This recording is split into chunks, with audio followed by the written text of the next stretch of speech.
আঙ্গুলি প্রদর্শন করে নিরীহ নিরস্ত্র শিশু নারী ফিলিস্তিনের নিরীহ মুসলমানদের উপর তাদের একমাত্র দোষ হল তারা মুসলমান। আজকে আমেরিকার মদতে ইসরায়েল যেই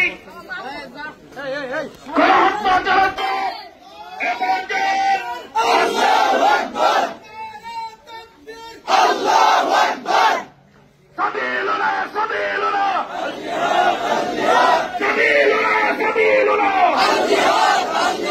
ইসরায়েলের কারাহাত ভেঙে দাও, ঘুরে দাও, বয়কট বয়কট